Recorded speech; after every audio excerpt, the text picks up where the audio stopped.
Hello friends, I'm making breakfast right now. I'm getting ready for this morning's Bible verse. What are you guys doing? How do you spend your mornings at home? That sounds really cool. I am glad that we do get to spend some time together here. I heard from some of you through these last couple weeks, you're asking questions like, when are we going to be able to go to church again? And when are we going to be able to get together again? You know, to be honest, I don't know. I'm not sure. It's unusual, isn't it? Kind of scary even. Not sure what's going to happen. But I do know that God knows what's going to happen. God's already seen the other side of this situation, and I know that He's with us, and I know that He's carrying us through this. Isaiah chapter 41 verse 40 says, "Do not be afraid, for I am with you." Well, speaking of fear, we have a friend, her name is Peyton. She's from High Voltage Curriculum. She goes to another church, but she's going to help us with this week's Bible story, and she is actually getting together right now, talking a little bit about fear. I'm going to send you over there, and I'll see you in a minute, okay?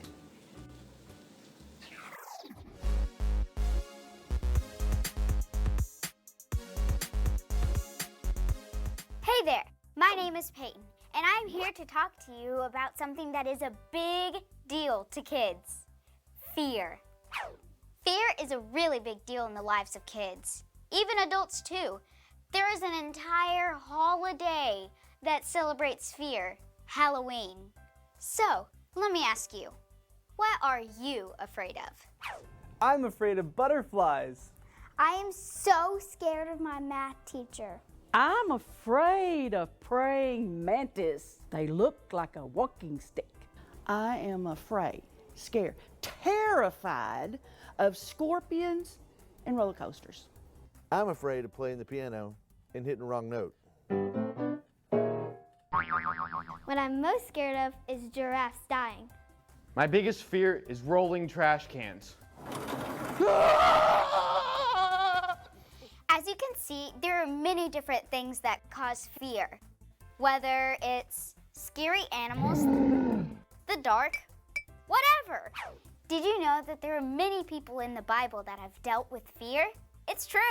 Even Jesus' disciples were afraid. In your Bible story today, you're going to learn about a time whenever they were totally full of fear. You know, God doesn't want us to be afraid. He wants us to trust Him and remember that He is always with us. God is bigger than any fear you have. Well, you've got a lot to learn today about handling the fear in your life. See ya!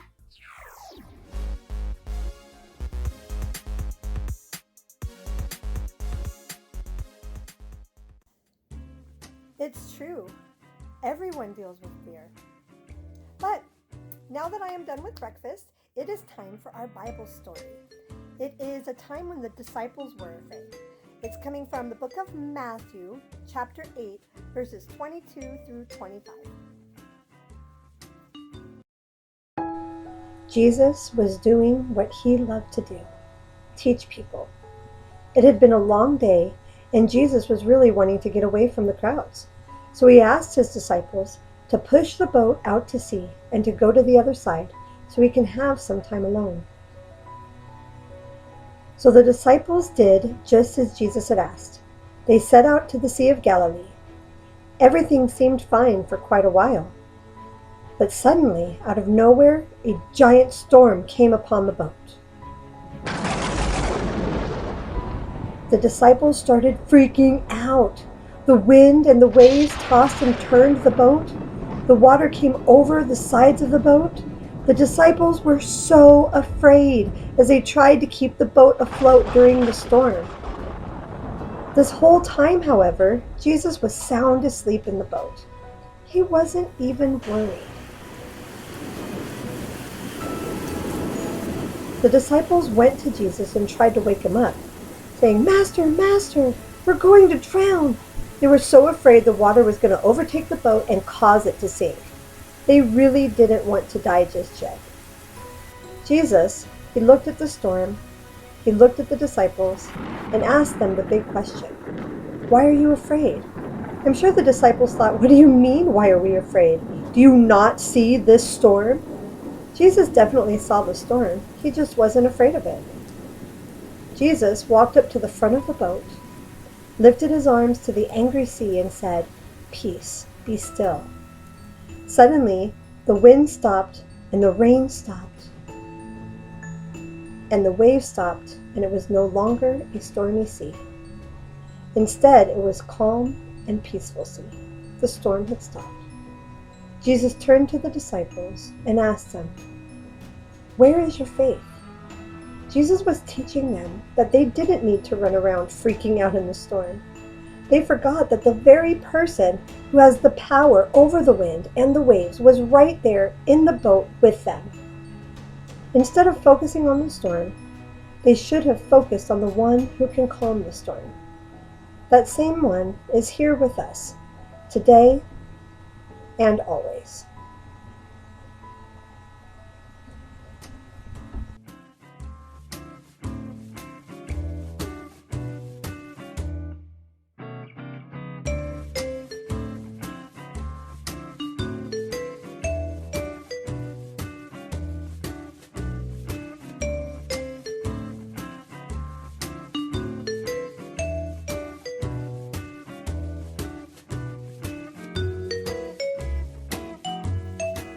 Well, that wraps